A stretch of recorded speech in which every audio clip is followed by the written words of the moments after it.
Hello, my name is Gabe Tesh. Welcome to Inland Northwest Extraordinaire. Today we have Jeremy with Sharpshooting. Jeremy, so can you just tell us a little bit about your business? Yeah, my name's Jeremy Ball. I'm the president and owner of Sharpshooting Indoor Range here in Spokane. I'm a second generation business operator, having just taken over the company about 7 months ago. My wife and I purchased the organization from my parents, and so we're on a whole new adventure. Yeah, that's awesome. Um, so since we know about your business now, can you tell us something that most people don't know about your business? Yeah, absolutely. So we're involved in a lot of things around our community. My wife and I both grew up here in Spokane, so we have a lot of vested interest in our community as a whole. And so one of the things that we've recently been taking part in is support of our local police departments in a lot of different avenues, both with supporting them through equipment and training, but also through some of the different police organizations to support the families of officers that either have an officer that is lost in the line of duty or other challenges that they face within the policing industry. Yeah, I think that's so awesome that you guys do that for the police and the officers because I think right now, especially in times right now, they go for a lot and I think giving back to our law enforcement is a thing we should all do for sure. Um, so how did you guys become passionate about like this business? How did it all start, just like from the beginning? So my parents started the company 26 years ago. Started in 1994 and actually opened in 95.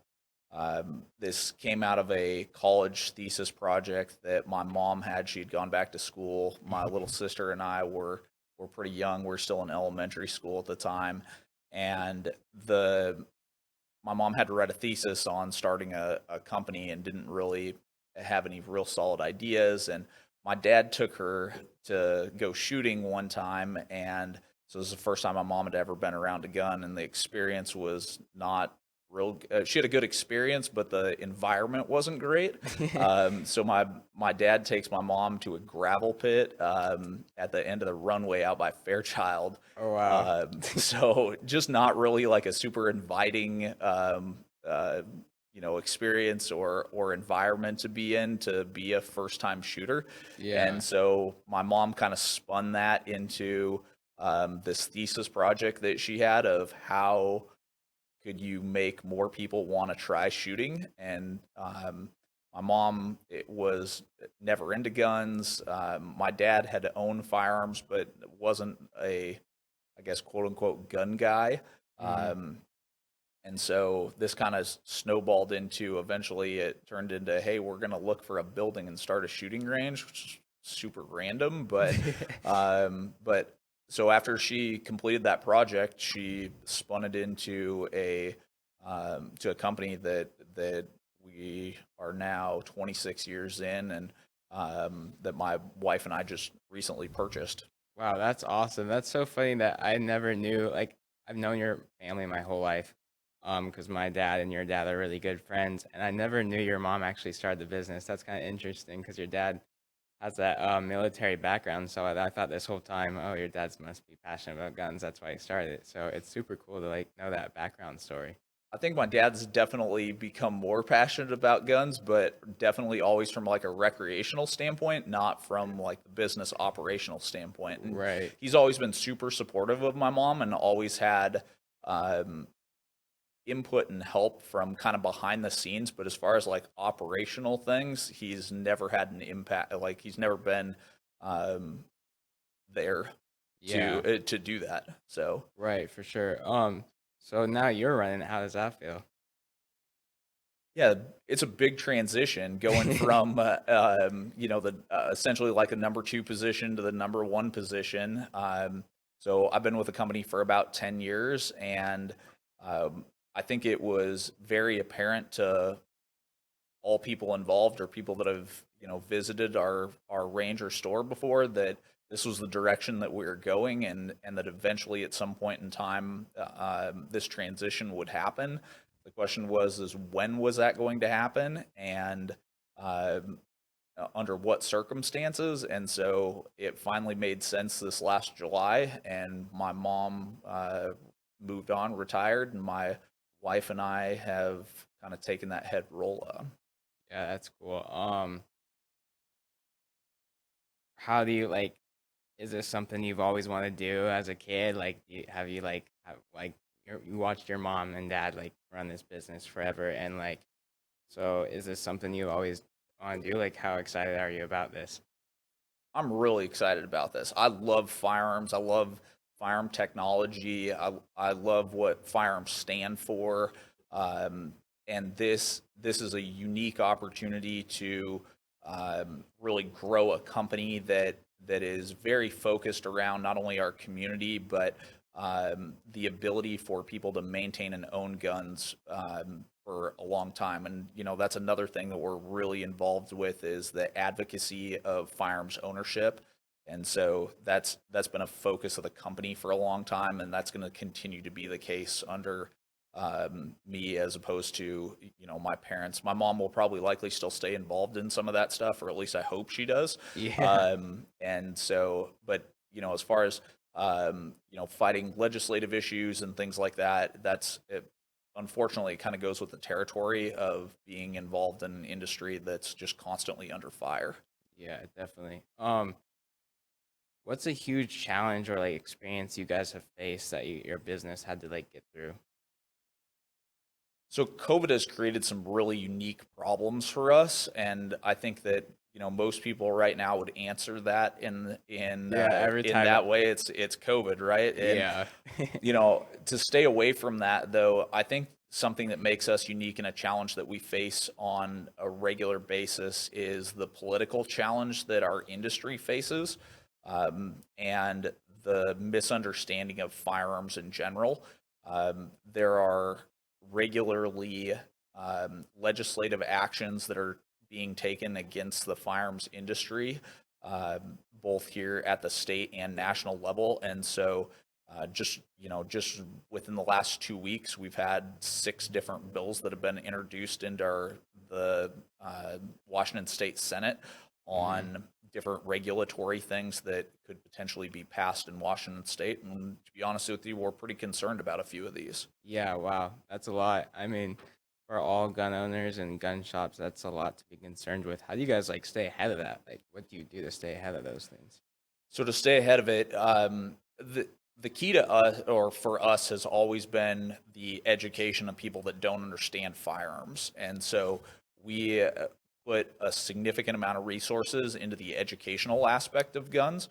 We teach a lot of classes, and we take every opportunity to speak with the public, particularly people that tend to not agree with us on guns. We take every opportunity we can to get engaged with those people and to walk them through why gun ownership is so important. Yeah, definitely. I think a lot of people need to know, like, more about, especially like young people like my age and stuff, need to know more about like guns are really important for like America, and I think for sure. That's cool. So what are you guys? What's your goal for like the community? Like, kind of go more into like just kind of showing people how guns people need guns, or You know, you brought up a really interesting point just now about how younger people need to be involved in understanding what the important guns play in our not only our society but our history. Recently, we have become the sponsor, or one of the main sponsors, or a premier sponsor of the Freeman Trap and Skeet team. oh, that's awesome. And so we're pretty excited about that. We're also internally making some changes to really push us into sporting shotguns, and that's not an area of the market that we've been traditionally known for, but there's a great opportunity for us because we see those sports growing dramatically, particularly with kids and at the collegiate level. Sporting clays and trap and skeet are the number one funded shooting sports by colleges nationwide. Wow. And there's a significant amount of opportunity for kids to get involved in shooting sports like that. And so we see that as an awesome opportunity for us to be able to be part of that within our community. Yeah, that's so cool. I went to Freeman and I never did the trap shooting team, but I thought that was such a cool thing that they had, and I think more young people should really get into that because I think that'd be a super cool thing to do. Like definitely me, I did some of your guys' like classes and stuff, and I enjoyed it so much. So hopefully more people do that. Yeah, I think that the Freeman situation allows us to maybe use that as like a springboard to eventually work within other school districts to offer um, sporting clays type events and clubs that will hopefully allow them to be able to do that at a collegiate level as well. Yeah, sure. So I'm just gonna ask some more personal questions now. What is a habit that has led to success in your business? So for me, it's getting up early, uh, and determining what part of the day that you are most ready to be do your hard work. And so I'm a morning person, and so I get up really, really early in the morning, and I notice that my work quality deteriorates through the course of the day. And so earlier the better for me. And Yeah, so I really focus on trying to make sure that hard tasks and really more difficult business decisions and stuff are done earlier in the day. This seems to make a big difference with me, where until I recognized that and started doing it, I found that I was kind of all over the map, and I lost a lot of productivity because of it. yeah. No, I really need to take that advice because I'm not a morning person at all. Like I love sleeping in, but like there's like not enough time in the day to get things done. So I think being able to work up or like wake up early, get more things done. That's like like that's awesome. I think it's not just that though. I think it's about knowing where you work best at. Time of day that works in for your life and your lifestyle. And so, maybe you're a person that stays up super late, and maybe you do your best thinking at night. And so schedule your day so you get to use that most productive time regardless of the time of day it is. Yeah, for sure.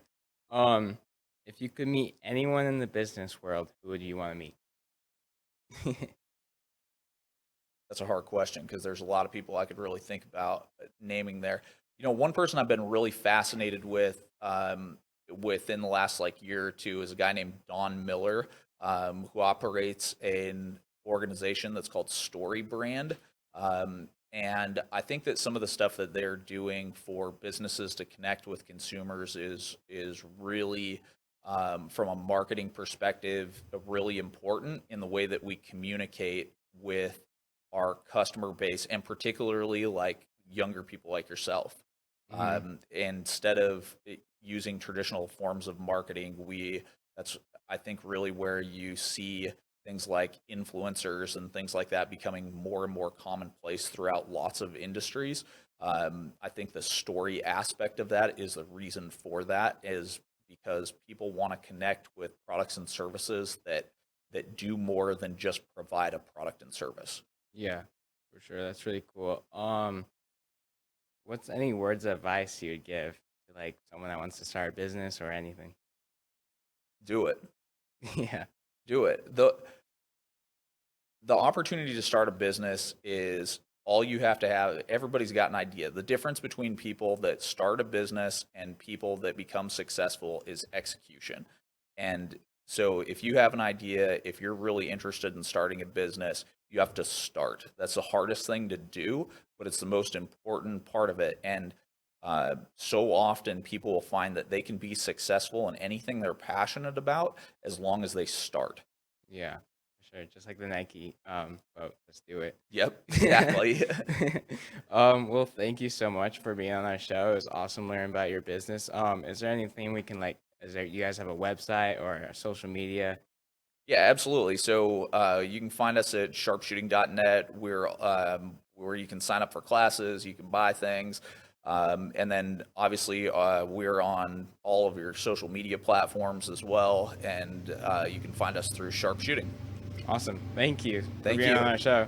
Thanks, Gabe.